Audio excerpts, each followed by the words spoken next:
Hello students, 11th class की chemistry में आपका स्वागत है।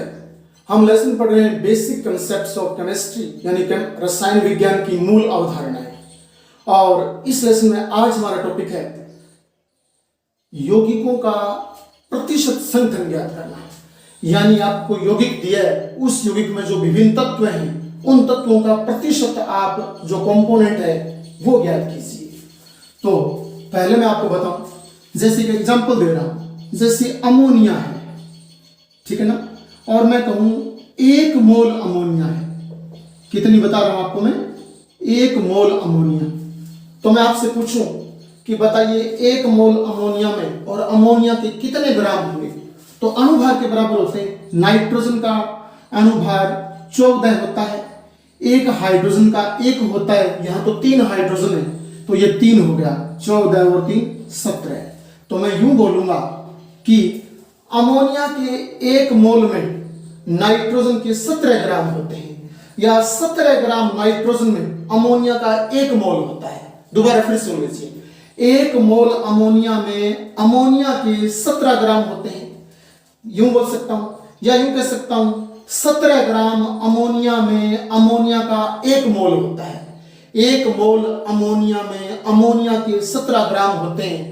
17 ग्राम अमोनिया में अमोनिया का 1 मोल होता है। कैसे बोल दीजिए? तो अब दूसरे शब्दों में यूं समझाऊं, मैंने बताया कि नाइट्रोजन का अणुभार इसमें 14 है, हाइड्रोजन का अणुभार इसमें 1 है, लेकिन याद रखना यहां तो 3 हाइड्रोजन है, तो यहां टोटल 3 आ जाएगा। तो फिर मैं यूं बोलूं कि अमोनिया के 17 ग्राम में, अमोनिया के 17 ग्राम में 14 ग्राम तो नाइट्रोजन होती है। अमोनिया के टोटल 17 ग्राम होते हैं, क्योंकि 1 मोल 17 ग्राम का बनता है, अणुभार 17 ग्राम होता है इसका। तो अमोनिया के 17 ग्राम में 14 ग्राम तो नाइट्रोजन होती है और 3 ग्राम हाइड्रोजन होती है। और 14 ग्राम नाइट्रोजन जब 3 ग्राम हाइड्रोजन के साथ मिलती है, संयोग करती है, तो अमोनिया के 17 ग्राम प्राप्त होते हैं, अर्थात अमोनिया का 1 मोल प्राप्त होता है। इतनी सी बात। तो ये फिर क्या हो गया? ये जो मैंने पूरे अमोनिया के एक अणु में 14 ग्राम नाइट्रोजन बताई, तो इसका प्रतिशत संघटन ही है एक प्रकार से। और ये 3 ग्राम मैंने हाइड्रोजन बताए, तो ये भी इसका प्रतिशत संघटन ही है। तो इस प्रकार से यौगिक में और हम प्रतिशत संघटन ज्ञात करेंगे। हम एक एग्जाम्पल लेते हैं प्रतिशत संघटन ज्ञात करने का। और प्रतिशत संघटन ज्ञात करने का पहले मैं आपको एक सूत्र बताता हूं। प्रतिशत संघटन बराबर, ठीक है ना, प्रतिशत संघटन बराबर 1 मोल, आप थोड़ा याद रखना, 1 मोल यौगिक में, 1 मोल यौगिक में तत्व, 1 मोल यौगिक में तत्व का द्रव्यमान, 1 मोल यौगिक में जो तत्व है उस तत्व का द्रव्यमान। जैसे मैंने अमोनिया ली, तो अमोनिया में नाइट्रोजन तत्व हो गया, हाइड्रोजन तत्व होगा। इस प्रकार से 1 मोल पूरा यौगिक है, उस यौगिक में कोई एक तत्व है, उस तत्व का द्रव्यमान आप ऊपर ले लीजिए, और उसके बटे में आप याद रखना यौगिक का मोलर द्रव्यमान, यौगिक का मोलर द्रव्यमान। मोलर द्रव्यमान बोलूं, अणुभार बोलूं, कोई फर्क नहीं, एक ही बात है। और परसेंट निकाल लें तो 100 लगा दीजिए। तो आप पूरा जो यौगिक मैं आपको दूं, उस यौगिक में से कोई एक का पूछूं, जिसका पूछा है उसका ऊपर ले लीजिए, यानी उस तत्व का द्रव्यमान ऊपर आ जाएगा। फिर सारे यौगिक का मोलर द्रव्यमान यहां आ जाएगा, इंटू 100 लगा देंगे। फॉर एग्जांपल हम जैसे यूं पढ़े कि KClO3, ठीक है ना, KClO3, इसे बोलते हैं पोटेशियम क्लोरेट। यौगिक का नाम क्या है? Potassium chlorate. तो पोटेशियम क्लोरेट यौगिक में, पोटेशियम क्लोरेट यौगिक में ऑक्सीजन का, किसका? ऑक्सीजन का पूछा है मैंने यहां। ऑक्सीजन का प्रतिशत संघटन ज्ञात कीजिए। प्रतिशत जो कॉम्पोजिशन है वो हमें ज्ञात करना है। प्रतिशत संघटन ज्ञात कीजिए। तो प्रतिशत संघटन हमें ज्ञात करना है किसका?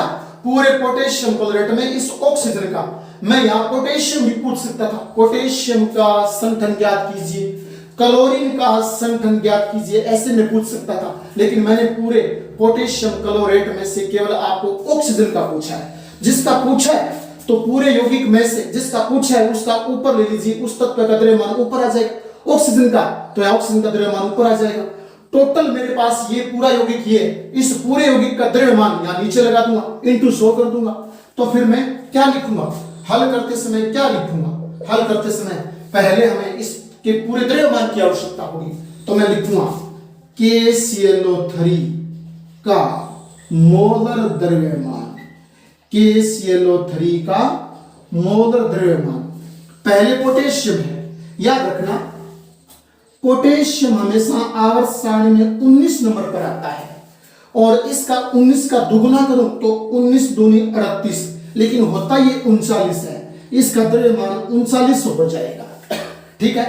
क्लोरीन, याद रखना क्लोरीन आवर्त सारणी में 17 नंबर पर आती है, परमाणु क्रमांक 17 होता है, तो 17 का दुगना 34, लेकिन यहां इसका शुद्ध एक्यूरेट जो बोलूं तो 35.5 होता है, 35.5।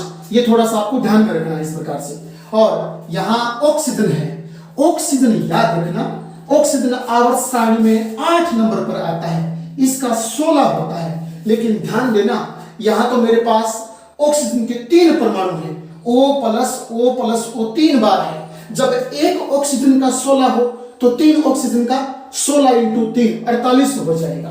ठीक है ना, तो 48 ये हो जाएगा, ये हम कर लेंगे। इस प्रकार से मैं जो ऊपर वाले हैं उनका योग कर लेता हूं। ठीक है ना, योग 39 का, 35.5 का और 16 इंटू 3 का। याद रखना एक ऑक्सीजन का 16 था, मेरे पास यहाँ 3 ऑक्सीजन है, तो 3 का तो 16 इंटू 3 हो जाएगा। और अब टोटल कर लेंगे तो ये 39, 35.5 और 16 ये 48, ये आपके 0.5 वाला और 2 और 122.5, टोटल बन गया 122.5। तो इस KClO3 का मोलर द्रव्यमान 122.5 हो गया। ठीक है ना, हमें क्या करना है, हमें ऑक्सीजन का जो प्रतिशत संगठन है वो ज्ञात करना है। तो मैं लिखूंगा ऑक्सीजन का प्रतिशत संगठन, या बोलूं ऑक्सीजन की प्रतिशत मात्रा, एक ही बात है, ऑक्सीजन का प्रतिशत संगठन, प्रतिशत संगठन बराबर क्या आएगा, बराबर आएगा 1 मोल यौगिक में तत्व का द्रव्यमान। किसका निकाल रहे हो, ऑक्सीजन का। तो देखिए ऑक्सीजन का द्रव्यमान कितना है, 16 इंटू 3 48, तो ऊपर तो आ जाएगा 48। ठीक है, बटे में यौगिक का मोलर द्रव्यमान, यौगिक का मोलर द्रव्यमान KClO3 यौगिक है अपने पास, इसका मोलर द्रव्यमान 122.5 है, तो नीचे आ जाएगा 122.5 और फिर इंटू 100% के लिए 100 लगा देंगे और इससे काट कर जब हल करेंगे दशमलव यहाँ शून्य लगा दूंगा और इस प्रकार से जब आप हल करोगे तो 39 और ये 39.2% आ जाएगा। तो पूरे KClO3 पोटेशियम क्लोरेट में ऑक्सीजन का प्रतिशत जो मात्रा है वो 39.2% है। अगर मैं आपसे सपोज कीजिए अकेले पोटेशियम का पूछ लेता तो यहाँ ऊपर पोटेशियम का आ जाता, पोटेशियम का 39 है तो 39 द्रव्यमान यहाँ आ जाता, टोटल 122 पॉइंट यहाँ आ जाता, 100 लगा देता और हल कर लेता, जितनी वैल्यू आती परसेंट में वो आ जाती।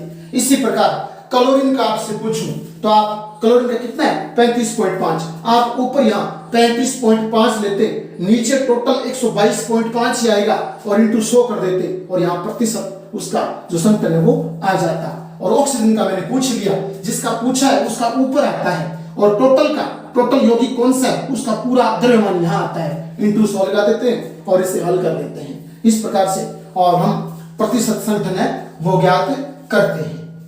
अगला एग्जांपल है NaCl यौगिक, NaCl यौगिक में NaCl यौगिक यानी सोडियम क्लोराइड यौगिक में सोडियम का प्रतिशत संगठन ज्ञात कीजिए। सोडियम का की प्रतिशत मात्रा हमें ज्ञात करनी है, तो ज्ञात करो सोडियम का प्रतिशत संघटन ज्ञात कीजिए। किसमें? NaCl, सोडियम क्लोराइड में। तो सबसे पहले हम आंसर में लिखेंगे कि NaCl का द्रव्यमान, तो NaCl का द्रव्यमान है, याद रखना, सोडियम वैसे तो 11 नंबर पर आता है परमाणु क्रमांक में। कितने पर? 11 नंबर पर आता है सोडियम, लेकिन इसका दुगना 22, लेकिन इसका होता 23 है, दुगने से थोड़ा अधिक 23 होता है। क्लोरीन 17 नंबर पर आता है। क्लोरीन कितने नंबर पर आता है? 17 पर, और इसका होता है 35.5, यानी 17 का दुगना करूं तो 34 बनता है, लेकिन इसका होता 35.5 है। इस प्रकार से तो हम 23 और 35.5 इनका योग कर लेंगे। तो यहां मैं लिखूंगा कि जो द्रव्यमान है उनका योग करेंगे तो 23 प्लस 35.5 और यह आ जाएगा 58.5। कितना? 58.5। हमें तो पूरे यौगिक का निकाल लिया, हमें तो ज्ञात करना है केवल सोडियम का प्रतिशत संघटन। तो मैं लिखूंगा कि एक सूत्र होता है जिसे हम कहते हैं तत्व का प्रतिशत संघटन। तत्व का प्रतिशत संघटन बराबर तत्व की मात्रा, ठीक है ना, अर्थात तत्व का द्रव्यमान जो मात्रा के रूप में दिया है, तत्व का द्रव्यमान बटे में यौगिक का द्रव्यमान, बटे में यौगिक का द्रव्यमान, और इंटू 100 कर देते हैं, परसेंट निकालने के लिए 100 कर देते हैं। तो यहां तत्व का द्रव्यमान जिसका निकालना है उसी का, तो हमने तो सोडियम का निकालना है, तो सोडियम का यहां 23 बनता है, तो ऊपर 23 लगा लेंगे, बटे में संपूर्ण यौगिक का 58.5 हो जाएगा, और गुणा में 100 कर देंगे, और जब आप इसको हल करोगे तो यह आ जाएगा आपके लगभग 39.13%। 39.13%। इस प्रकार से सोडियम की मात्रा है, यानी सोडियम का प्रतिशत संघटन आपके 39.13 आ जाएगा। 39.13। इस प्रकार से हम किसी भी यौगिक का ज्ञात